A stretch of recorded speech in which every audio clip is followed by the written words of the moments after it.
So let's get started now. Everybody, this is my friend John Leland, and I will read his bio so I don't mess anything up.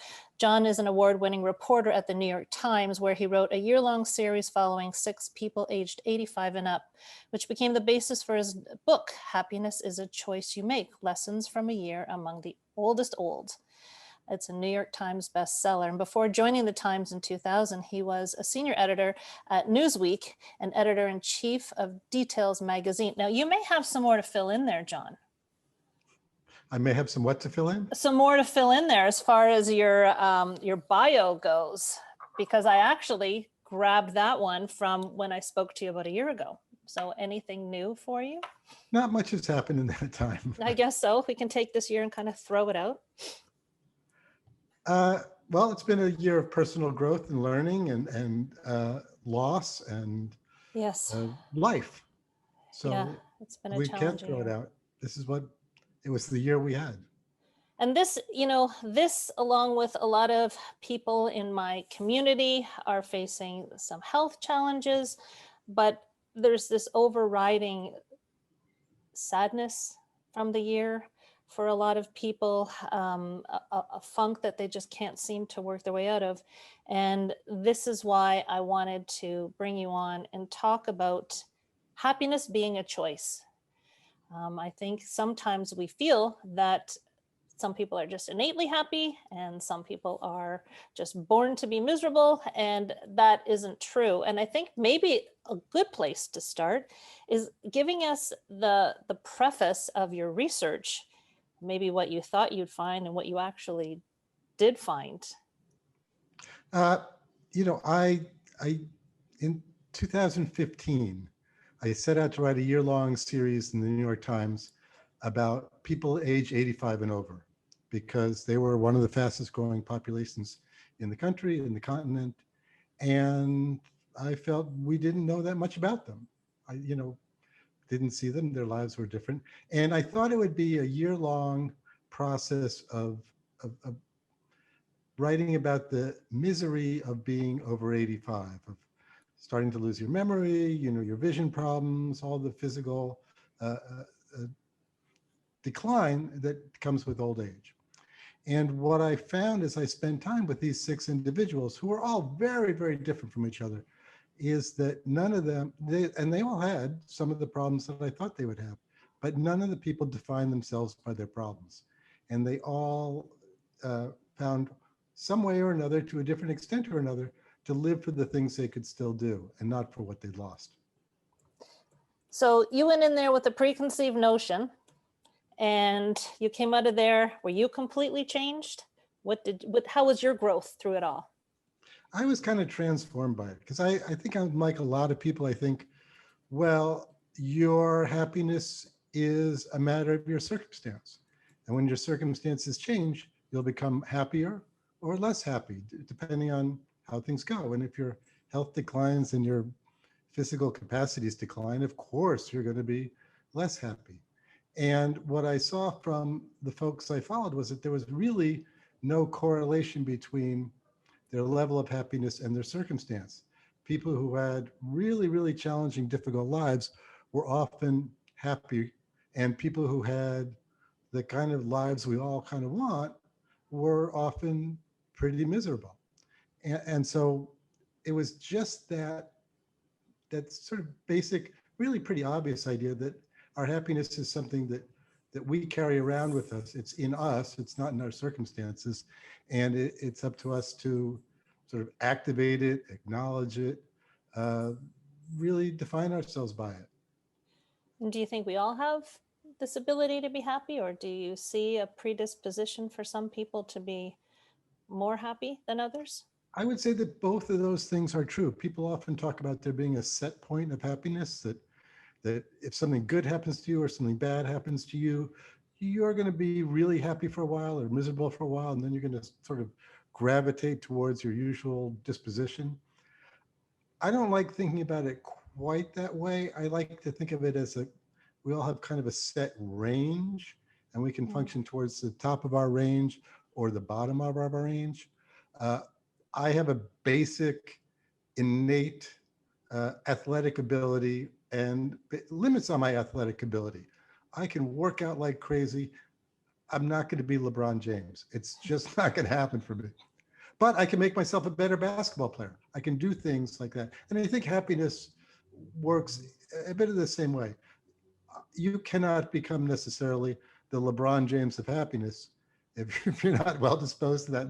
No, you cannot be an Olympic athlete of happiness, but you can spend more of your time closer to the top of your range than towards the bottom of your range. And I think that we have the capacity to influence, not to control it, but to influence it. Now, the people that you talked with, so they've gone through a large chunk of their life.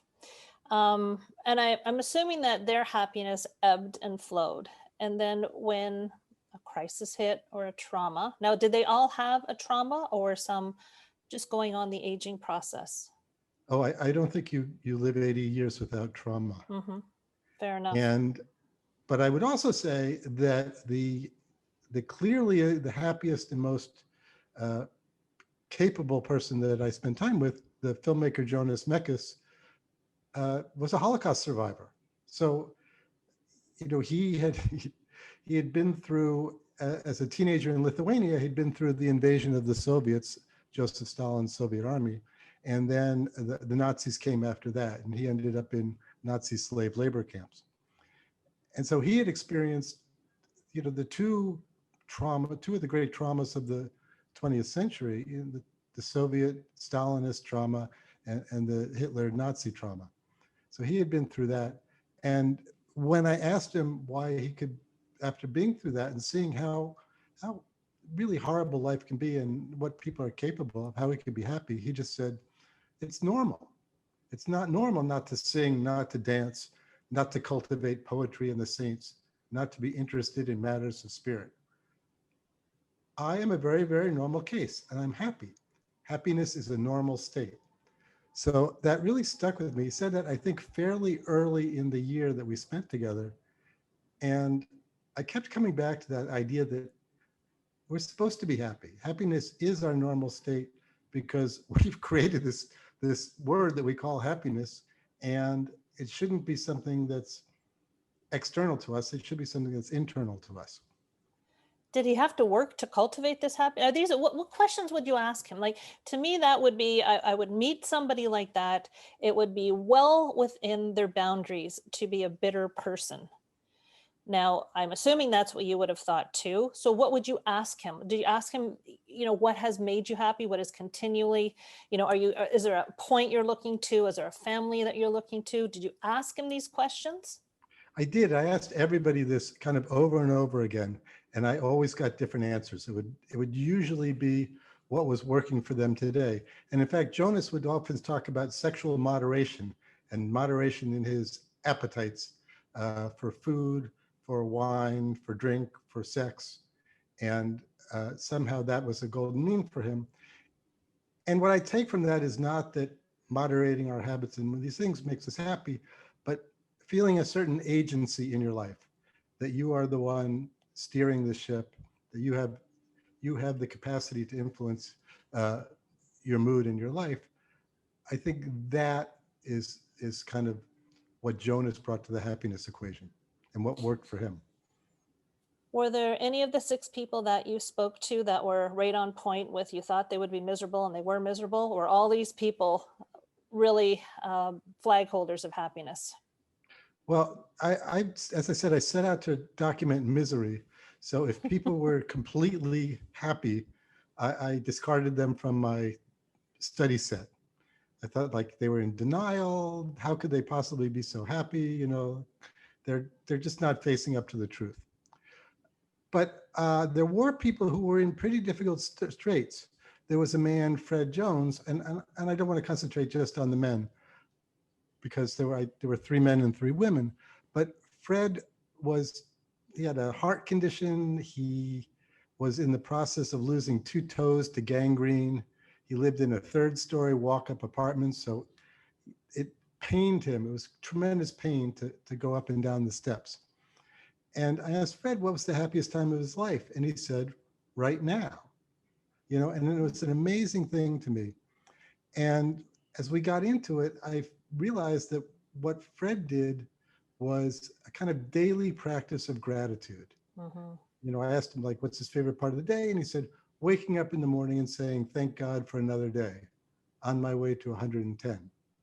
And there's incredible amounts of research about the value of a regular practice of gratitude. And it kind of bothers me, this research, because I think, well, I'm a sentient person. I can't just practice gratitude. It has to come out spontaneously. And but as you get deeper into the research, you realize your body doesn't know the difference. If you're giving thanks, if you're kind of giving thanks on a regular basis, your body doesn't know if it's feeling good because you're expressing gratitude, or you're expressing gratitude because you're feeling good. The neurochemical processes are identical. Are you studying that sort of thing? Is that part of what you're doing in the happiness space? I think that I've done a fair bit of study of gratitude and looked at the studies on gratitude, and there's people that will do what's called functional MRI on the brain, where they see where the electrical activity is in the brain when they are experiencing conditions of gratitude, and looking at to see what they're firing. And you would think that the centers of the brain that are associated with pleasure would fire when you're grateful. Someone gives you a delicious piece of cake, you're happy for that. Do your pleasure centers fire? And it was more that your moral centers fired, that the kindness of getting the of having someone do something for you, express generosity towards you, were activated more than the pleasure of the cake itself. So if you just happen to get a piece of cake, that's nice. But if your neighbor does something for you, that's really, really powerful. And you get a lot more brain activity out of that. Were you, when you were talking to these people, were they happy all their lives? Were these people that were classically happy, or were there ebbs and flows and they told you that they did have to work at it? I wish I knew the answer to that. They were all tremendously unreliable narrators of their past, unless they all had perfect parents and perfect marriages. They only fought one time that they can remember in their 60 years together. I think that's probably not true. So I think that we have a tendency to see our past through rose-colored glasses, and it's I think it's a lovely capacity. If you had to always remember how miserable you were in 8th grade, that day when that thing happened that we will never forget, like if you had to think about that all the time, Mhm. you would drive yourself crazy. But we do forget that, and we think, oh, 8th grade, that was kind of a nice time. We got through that. Well, there are some things, when you research happiness. I've done that too. When I work with people, I talk about gratitude, and there are some markers, I guess what you would say, of people that tend to be happy, and one of them is community. Now, did this come out in your research at all, or were these individuals all living on their own? They were living in different situations, from a nursing home to a private loft, sort of in the hipster neighborhood, to a man who really was pretty isolated, or actually two men who were pretty isolated living by themselves.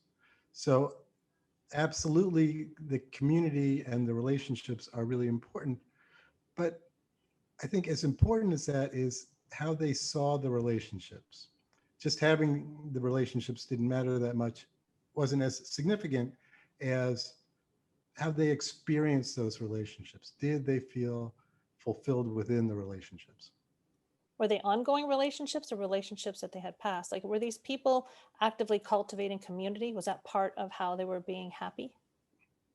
That was a part of it. They were ongoing relationships. It wasn't just the past.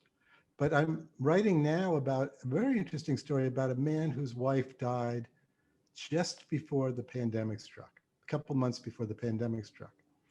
And his friends and children, he's 92 years old, they gathered around him and really supported him for those couple months.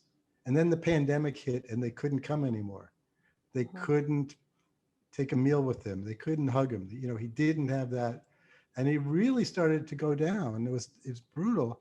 And a Buddhist friend suggested that he said, you and your wife, you were married for almost 70 years. You always talked all the time. She's not really gone. You carry her around with you. Why don't you talk to her? And he started talking to a picture of her. And he found was that instead of telling his friends and his children about how miserable he was without her, he talked to her about the good times in their life. Wasn't it great? You helped me with this. I really needed your wisdom about this. And he felt that she was answering him. And their conversations were uplifting and gave him a sense that he could go on, even in ways that that wonderful care he got from his friends and children didn't provide. Well, the pandemic certainly has had its share of sadness. We've experienced sadness for sure. And this inability to be with people, I think is got to be, whether they're in the hospital or not. This epidemic of loneliness is something that I think is going to be really, it's not just going to be a side note of what is going on. I think it's going to be a front and center when we get through all of this, and especially the elderly who have not been able to see their family and friends. But how did all of this impact you? I would say that spending time with these folks made me think that if they could uh, manage their challenges and take control of their challenges and really see their life as the things they could do, not the things that they'd lost, I could do the same, and I had no excuse not to. If Fred Jones could practice gratitude every morning, I could practice gratitude every morning. If Ping Wang, who was another person I spent time with, she was a Chinese woman who lived on $700 a month. If she could be resourceful and really enjoy her life and find community with the women she played mahjong with, I could do the same. And I, I, I realized that in the past, who did we turn to for wisdom? Every culture turned to its oldest members for wisdom. And we don't really do that so much anymore. No. But there were real lessons I could learn from them and apply to my own life. And it's done a couple of things for me. One, it's made me less afraid of getting old, even with the an awareness of the physical decline and the health problems that often accompany getting old. And it's made me less afraid of death. And by not harping on these things, I think it's given me a lot of freedom to live my life. Why are you less afraid of death? Because I've come to accept it as just a part of life, not an antithesis to life. Where we go to the movies, the movie is supposed to end, and it gives our days, if we accept our death, then it gives the days some value because we know there's a finite number to them. If I don't use today well, I'm never going to get it back, and I don't have an infinite number to go. If the days are infinite, they don't have any value because we can afford to squander them. They're infinite. Well, that's more towards living in the moment then, isn't it? And sometimes I think, and I get caught up in it too. I've had an illness. I work hard to try and not get sick again. And then there's sometimes I think, why is my health always on my mind? I think it blocks me sometimes from just enjoying and being. And I'm sure people that are listening will resonate with some of these things. We work so hard to try and achieve and to try and maybe avoid things like I'm trying to avoid, I don't want to get sick again, that I think we kind of miss happiness. Like it's and death. It's this thing that we're trying to avoid. Like I'm thinking, am I trying to not get sick again so I don't die, or am I trying to get sick or to avoid being sick so that I'm happier? And I haven't really made that distinction yet. And these people are just living their lives with their issues and taking it as they come. And I think that is the difference between me and them right now. And I think maybe a lot of people have that idea that we don't want to, we just want to live. And then the happiness really isn't being cultivated, it's the end game. Well, I think if we think of the happiness as the end game, something at the end, once I get through this, I'll be happy. Once I do this, I'm going to Exactly. be okay. We miss it. And one of the folks I wrote about put this so well. He said, happiness to me is what's happening now. It's not the next world. It's not the dance you're going to tonight. If you're not happy at the present moment, you're not happy. And I needed to keep reminding myself of this over and over again. I My mother died last year, and she didn't die of COVID, but it was kind Oh, of, I'm sorry. COVID made it much harder. But she was very down about her life, and she thought, if you want to know what old age is like, it stinks. And I went through a long time thinking, why can't she be more like Ping Wong, or why can't she be more like Fred Jones? And then I realized, well, it's not a matter that she should be more like these people. It's that I should be more like them, Mhm. and I can learn from them, and I can bring that to the people around me by doing it.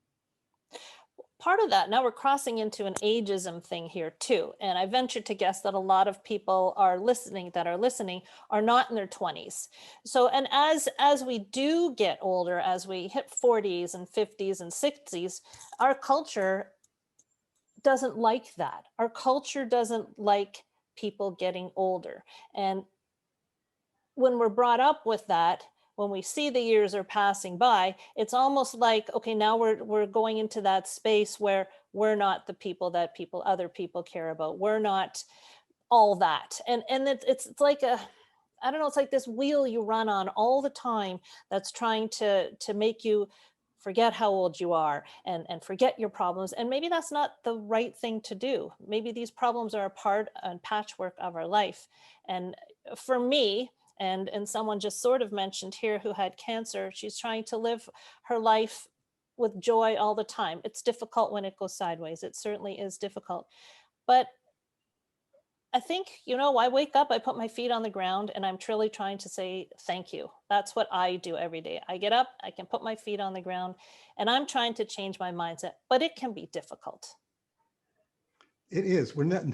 If we're easy, it would be great. It would be great if it came in a bottle. We have these things that come in bottles. They can improve our moods, but they can't. They don't really make us happy. But I think that what you're doing, what you can, just getting up in the morning, giving yourself some credit for getting up in the morning, being thankful for another day, Mhm. being thankful for whatever it is you have, sort of just stepping back and saying, this moment has everything I need in it right now.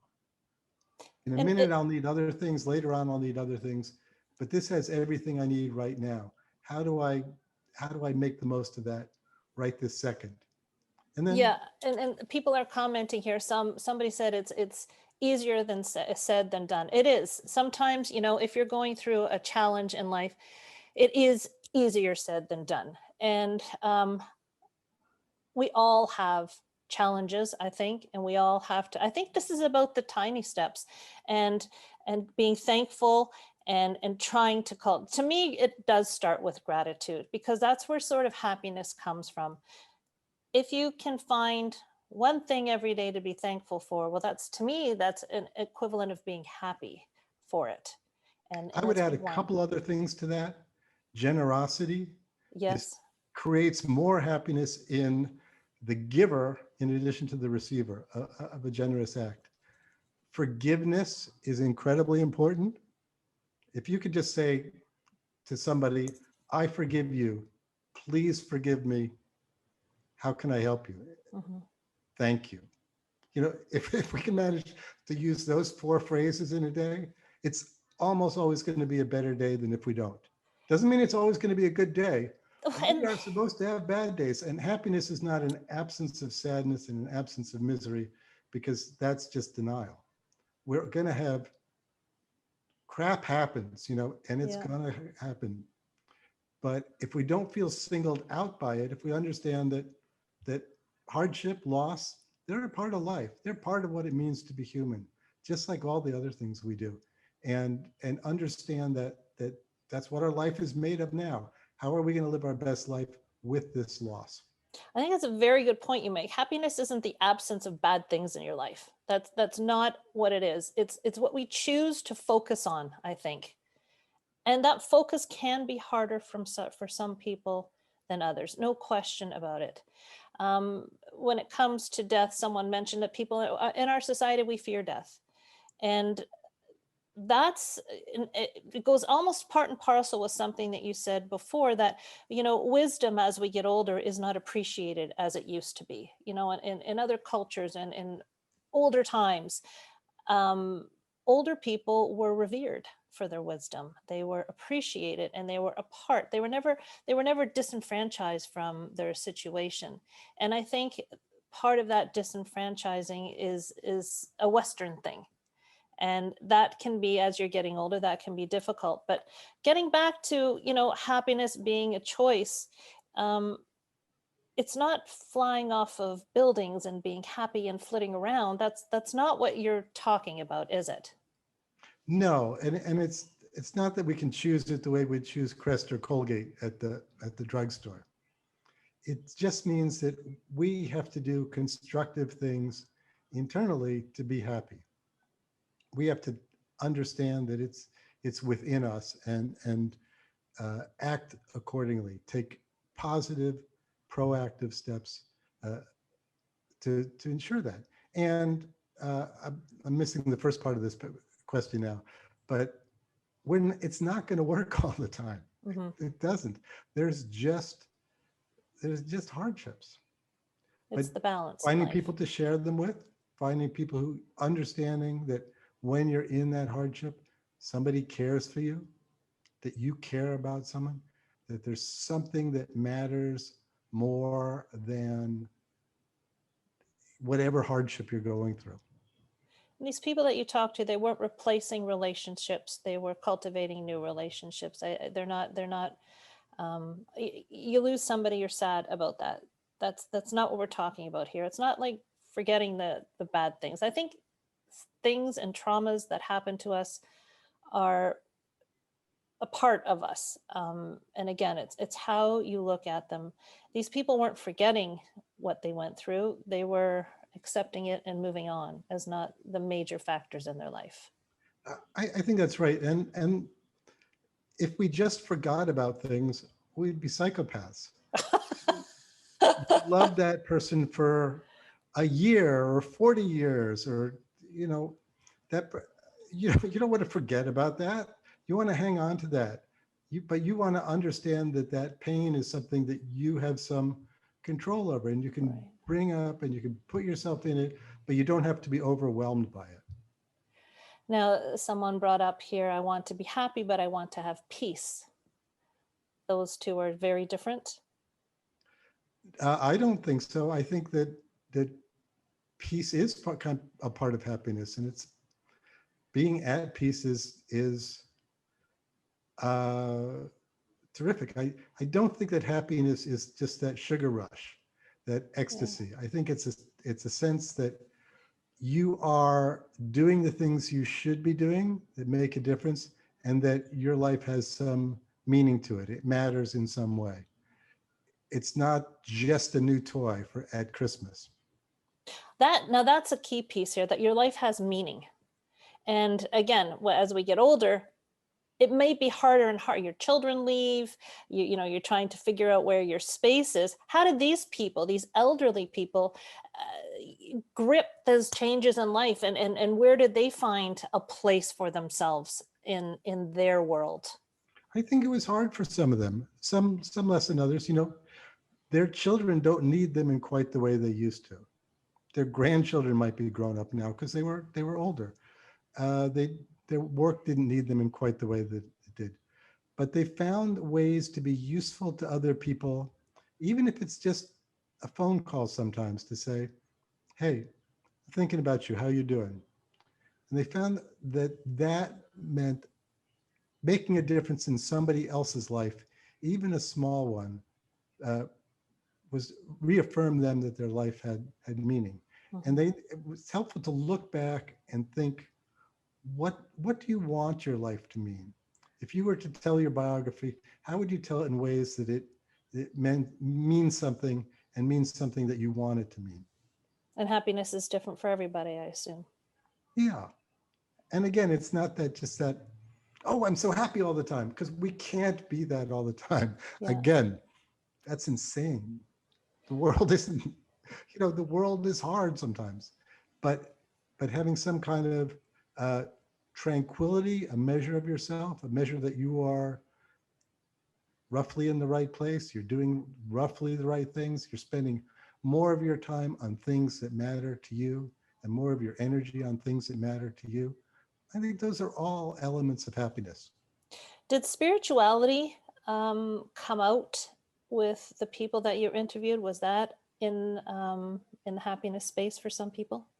Not as much as I thought it would have. And Interesting. what really was surprising to me was that no one was particularly interested in the idea of an afterlife. In my own family, my father became more religious as he got older. And I thought it was part of his thinking about an afterlife. What's after this life? And it may have been just New York is a pretty secular city. And it may have been that the people I chose just happened to be not terribly religious. Uh, Faith wasn't a big part of their lives. Even there were a couple Jewish people who their Jewishness was extremely important to them, but the theological aspects weren't so important to them. It was more tribal than that. Would you be able to list sort of tips or strategies that you would put in place for yourself or that you would suggest to other people as launching points if they're really trying to I've turn mentioned things some of around? them so far. Gratitude, give thanks on a regular basis. Measure yourself by how useful you are to other people, because you benefit from it as much as they do. Live for the things you can still do, not for the things you've lost. Live with a sense of purpose and creativity if that's what's important to you, but see your life as a thing that has purpose. Give up a fear of getting old and a fear of dying. Hmm. Some of them are harder than others, but I think that's 5 or 6 of them. And uh, they're the things that I kind of hang on to. Some months I need one more than the other, and my different teachers were better at teaching one than the other. Each of them kind of lived out one better than the others. And so I'll find myself really relying on a woman named Ruth Willig. And I haven't gotten into this yet, but I thought this was so important. Ruth was one of those people that was fiercely, fiercely independent, never wanted to take anything from anybody. And that wasn't working for her now as she was getting older and she needed more help in her life. So she found a way to not to become dependent, but to become and foster interdependence with her children, where she would do something for them. She kind of grew to become the matriarch of the family. And by doing this, so she was the only one who knew everybody. So she could connect all the strands of the family together. So she was able to give her kids that. And then she didn't feel diminished when they would do things for her. She wasn't lesser if she needed an arm to help her out of a chair or to help her walk, or she needed a walker now. And uh, it enabled her to accept help, still somewhat grudgingly, but it enabled her to accept help without feeling diminished by it in ways that she wouldn't have before. And that's a powerful one. That's one of the hardest of them for me to learn. Some of the others are a little bit easier. And someone mentioned it seems that they saw a bigger picture of life, um, more than people who are confined to their troubles. They see beyond their troubles. They see life as a broader piece. And I would think that as we get older, we ruminate differently. We look back on memories differently. And as you said, not everything is going to be positive, but it's perspective that maybe we get as we get older. One of the things I like about that comment about the big picture is that it includes your troubles. It's not that you're like burying your troubles or forgetting about them.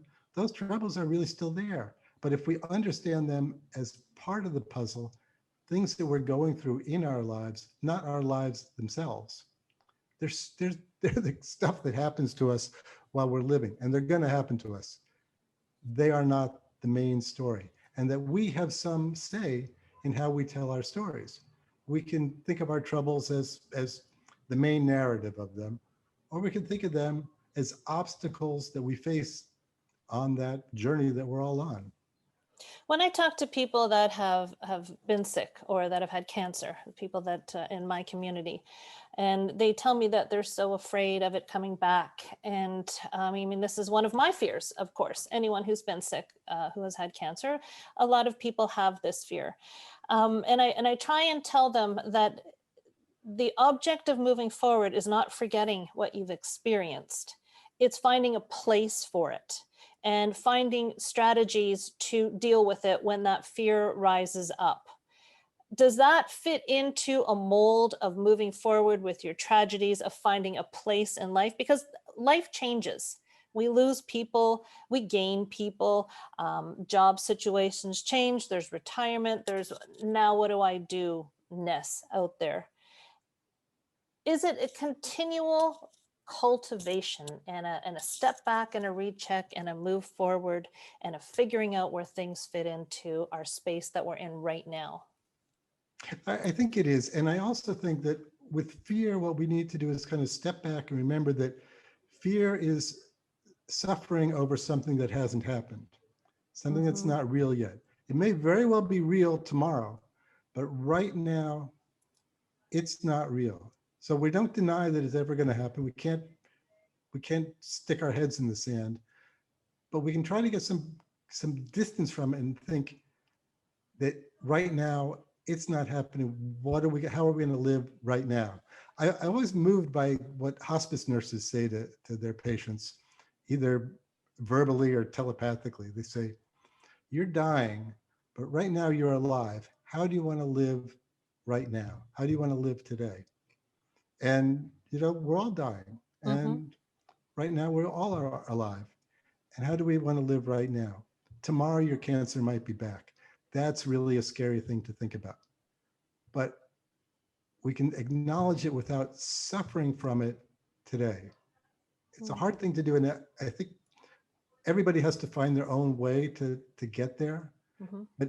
But a lot of this stuff involves a lot of repetition and practice and failure, to tell you the truth. You have to do it, and it didn't work today, and we do it again tomorrow, and it didn't work. And you do it again the third day. It kind of worked a little bit today. I can't wait to try it again tomorrow. And it's like the gratitude journals. The first time you do it, you don't really get much out of it. Meditation, you can meditate once. This doesn't really do that much for you. But there are things that we can do to turn them, from practices to through repetition, and they become routines, and then they become habits, and we don't have to think about them so much anymore. Mm-hmm. Well, fear and worry, we all know that they're useless emotions, but they are there and they are hard to sometimes work with and work through. So sorry to interrupt you. No, not at all. I worry, of course. We all worry. I have a voice in my head, and it's the voice of Jonas Mekas, who I mentioned before, the Lithuanian filmmaker. And he said, I never worry. Why worry about something when it's not happening? And then why worry when it happens? You deal with it. You waste time worrying, and it may never happen what you think. Nothing is hopeless. I don't even know what it means, hopeless. So I love that. That's sort of the way Jonas talked. If I could give you, he had one of the great sort of Eastern European accents that I can't replicate here. But I have that voice in my head. So when I start to worry, I think about Jonas's voice in my head. But what I love is in that short space of a couple sentences, he gets from I don't worry to nothing is hopeless. So not only is worrying not effective, it's not necessary. We don't need to feel hopeless about anything. We really need to talk to older people like this, people like this that do have this. There's wisdom, there's happiness, and there's resiliency. And this is a piece that we haven't talked about that I think is a part of happiness. Resiliency. I think people get that wrong often. People think resilience is not suffering loss. Okay, we're resilient because we didn't suffer loss. Resilience is suffering loss because we all suffer loss, but resilience is sort of moving on in the face of loss. And people have different ways of doing that. And I think one of the first of them is just believing that you can move on and Mhm. separating, what's really happening from what's not happening, what you're experiencing, that what you're suffering from that hasn't happened yet. Getting rid of that makes us more resilient. Absolutely. As someone just said, yes, some things are just out of your control, so why worry about them? I'm not perfect. I know these things. I research these things, but I'm continually working on. I'm happy. I think I'm happy, but I think I'm less happy when I'm worried, and I do try and do that. Uh, where are you now? Like, where are you moving? You're past this book. What are you staying in this space of happiness? Is it something that you just wanted to be in forever, or what's moving on with you? Well, one of the things that I got good advice on early on is to give up the idea that you should be happy all the time. Mm-hmm. It's a Don't strive for happiness. It's too big of a goal. It's un what's the word I'm looking for? Unachievable. So what's the alternative to striving for happiness? Live, just live. And we're not going to be able to live forever. We're not always going to live well. Some people are going to live in poverty. Some people are going to live with physical pain, emotional pain. We're all going to deal with some of those things at some point or another. How do we live? How do I live right this moment, right now? I'm so And fortunate to be yeah. able to do so. How do I acknowledge that? I get Now to we're tell you, we may, we're having this conversation now. We may never have it again. So we're focusing on each other. We're getting the most out of it that we can. It would be easy to kind of blow it off and say, oh, I'm really thinking about what I'm going to do next. What's for dinner? They're sort of thinking beyond this. But because of the nature of this conversation, we're really plugged into each other. mhm. Not all our conversations are like that. But you're meeting somebody, you may never talk to that person again. How do you make that the most meaningful exchange uh, it could possibly be? Even if it's just a waiter in a restaurant or a nurse who will Mhm. come to take your temperature. It keeps hitting my brain that maybe we have an unrealistic idea of what happiness is, and maybe if we sort of redefine what happiness is, we may not feel so bad that we're failing all the time, right? Like, it would just take things a day at a time and work on every day cultivating things that will make us happy each and every day. I think a lot of us are big picture people, and those of us who are big picture and looking down the road and trying to cultivate a whole forest, we do miss um, opportunities of being happy. And I hope that um, people are listening, and you can pop in your questions now, because I want to give about 15 minutes in case you do have questions. Maybe we need to really get a grasp that happiness isn't always having a smile on your face and everything is rosy. And hopefully that through this, you guys have seen some of that. It's hard work sometimes being happy. You have to stand up straight and turn your thought process around, and it can be hard work.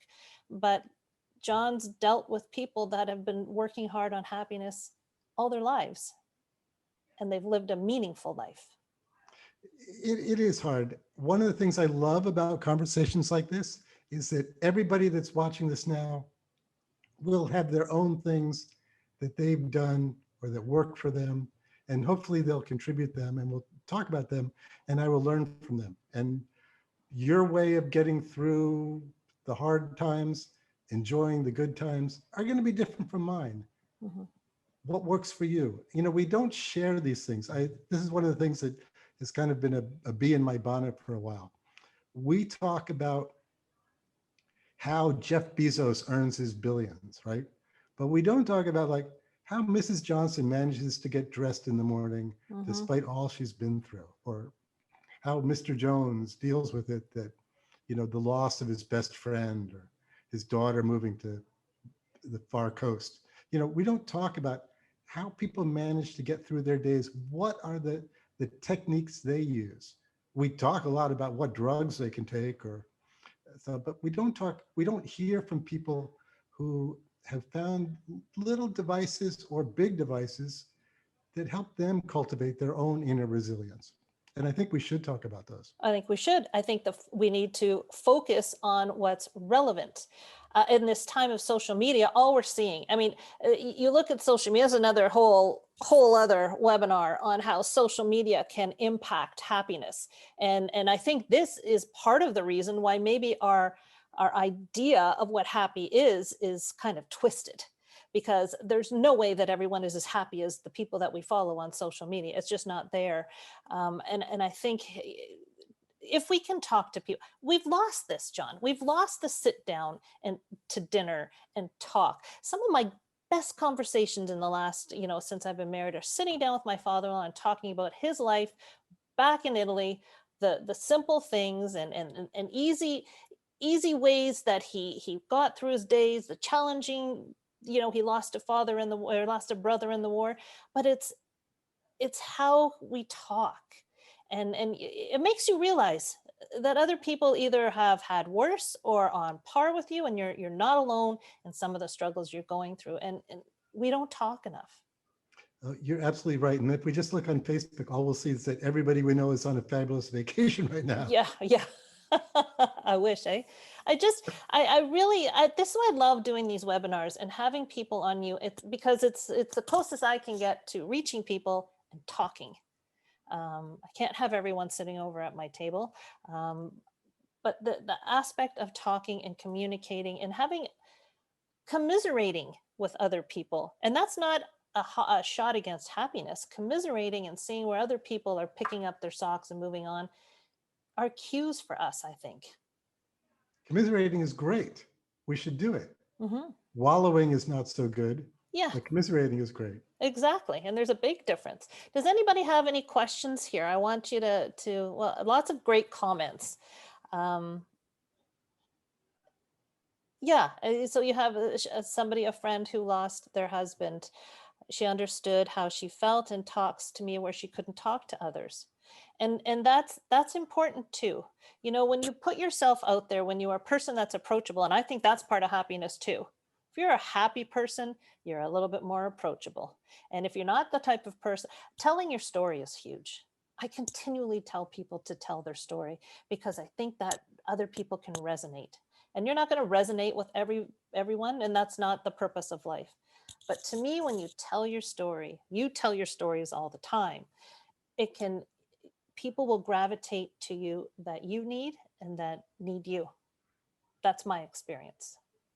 And I'm so fortunate because when I tell my story, because I'm a reporter, Mm. people want to tell me their stories. So uh, when I run out of steam, which I always do, I get to hear so much back, so much. I learn so much from any sort of encounter I get with people. What are you doing now? What are you writing about now?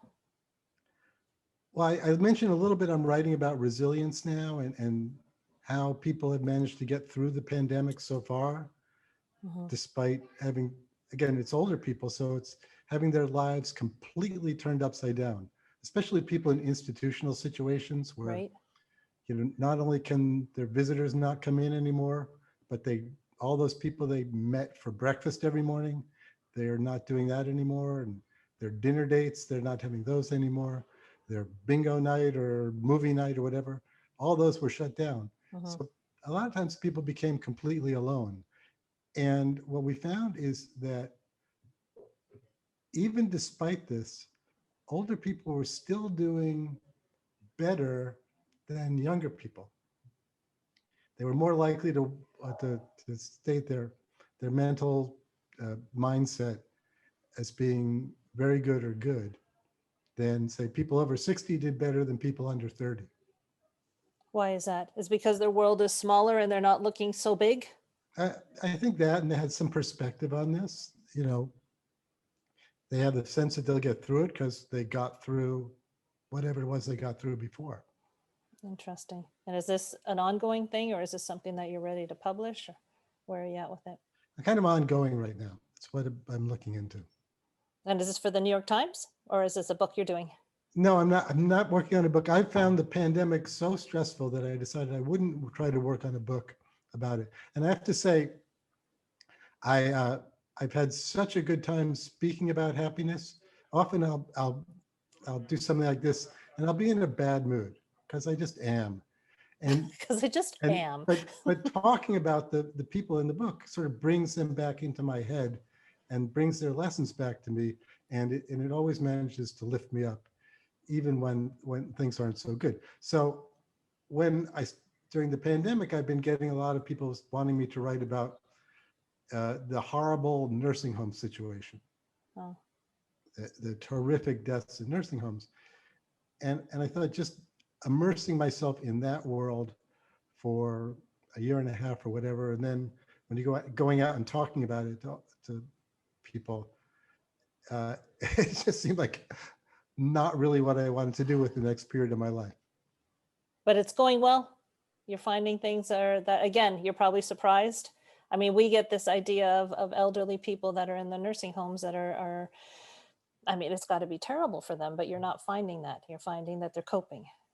Well, they took a beating during this They pandemic as sure did. well, but they were sort of more uh, had a greater sense of well-being before the pandemic, and it fell a bit, but it was still above where the younger people were. That's interesting. Being in your 20s is hard. Oh, We I forget how know. hard it I was. think they're getting hit the hardest as far as the social piece. I mean, as we move on, I have kids of my own, and I was saying I feel bad. I've got one daughter who's finishing her last year of university. I know there are people. I mean, the grade eights who graduated from grade eight last year and then going to university this year, or not the grade eights, grade 12s. It's terrible. I mean, their whole life is socializing, and I think we find as we get older, our circle maybe diminishes a little bit, and like for me, it's just been more of a, I hate the fact of being told what I can and can't do.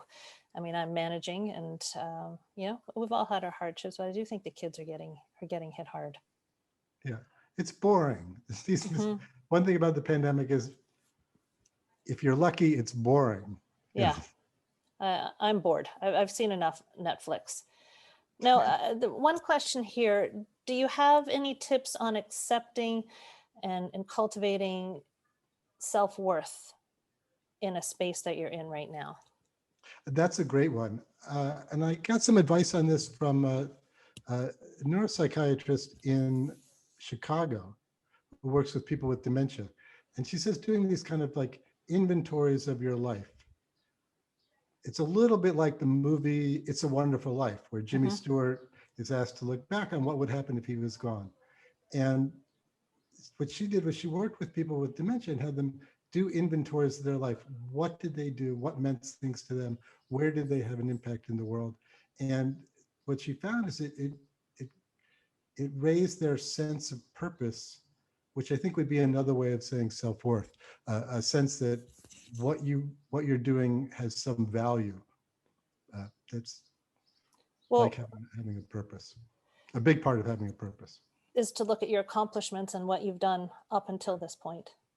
Yes. Sometimes our self-worth maybe can be diminished by the ideas that we think we should be or what we should be, or do you find that? Do we think we should be a lot farther along, or do you think that there's an ideal that maybe is really not an ideal? Well, what she found, I haven't done a lot of this myself. What she found was that when people might feel that way, sort of before they did the self inventory, and then once they started doing the self inventory, they would say, "Wow, I really did a lot. You know, Mm-hmm. I actually did these things," and put it all together, and it's I did more than I thought I Mm-hmm. did. I showed uh, generosity here, and I was really good to somebody over here, and yeah, that time I thought I was stupid there. I actually was being very honest, and I was showing some admirable character there. And so what she found is that through the inventory, they actually felt less that they were underperforming in some way, or in some way not living up to their potential.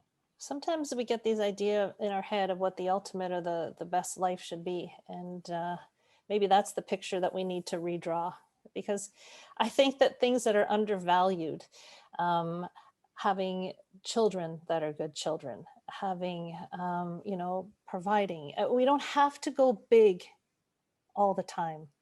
We can just, to me, if you look around you and you see you've provided, you've got wonderful children, you've got a solid marriage, there, that's a good life. That's a good life. And if you are helpful and if you are kind, these things I don't think we give enough value to and worth to. And these are good. And that's a good person and a good life. And why do we have to always think that we're not as much? And I think looking in and seeing that we are. And I know this person who's asking the question, and this person is a beautiful person. I know this. I know him, and it's just I feel, and I've seen it with a lot of people, that you are enough, and don't look so big. Look for the beautiful things that are inside. We have these entire industries, I don't want to get too deep into this, that spend billions of dollars telling you that you're not enough, but with our product, you will be. Yeah. With this little change, you can be. Wouldn't it be great if you had that kitchen or that car, or, if you went to that school? But, think on your life where you did feel good, where you felt really, really solid and whole and, a complete person. It wasn't when you got the material stuff. It wasn't Absolutely. even getting that corner office, if you have the corner office. It was really, it's that time with friends, right? It's that sense that your children are doing well, or that you did your best with them and you made your mistakes, but your kids forgive you for your mistakes, and you forgive them for their mistakes. Absolutely. It's the small things, right? Sometimes it's the small things added together that are really what define worth and are really what can lead to happiness. When I was going through a difficult period some years ago, I just realized that 3 things that I could do. One is to remember that my job is just my job. It's not who I am. It's not my identity. It's just my job. I do it. To spend more time in nature, because I sometimes forget to do that. And the third one was to spend more time with my friends. And that's all I want. If I can do those 3 things, I'm pretty steady. I'm not going to go shoot up the bank if I do that. You'll keep it together. Excellent. Does anybody else have any questions? I do want to be mindful of your time, John.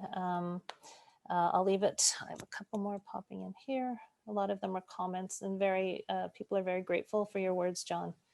So thank you. So if there are no questions, catch up on the chat now, because I'm really looking forward to reading it all. The chat, a lot of experiences, a lot of want, in the face of adversity, trying to choose happiness. So you can go through those. No more questions that I see, though. And my dogs are barking right on cue. Mine was mostly quiet. She often likes to join the conversation. Kathy, this has been terrific. Thank you so much. It has been. I appreciate your time. And everybody, thank you for joining us. I will send out the replay to everybody. And John, where can people find you if they want to further a conversation with you or find out more about what you're doing? Oh, I'm at johnlelandauthor.com. There's a website. You can reach me there. Great. Okay. So everybody, thank you so much for joining us. John, always a pleasure. And you bring so much to the table, and in a time where happiness can elude us, I think it's beautiful to have you here. So I appreciate you coming to my community. Oh, thanks. And we've all had a hard year, some more than others, but it's been hard on all of us. And let's give ourselves a pat on the back for making it this far. Absolutely. Great way to end it. Okay, everybody, thank you again for joining us. And I will send out the replay to everybody. Thanks. Bye. Bye.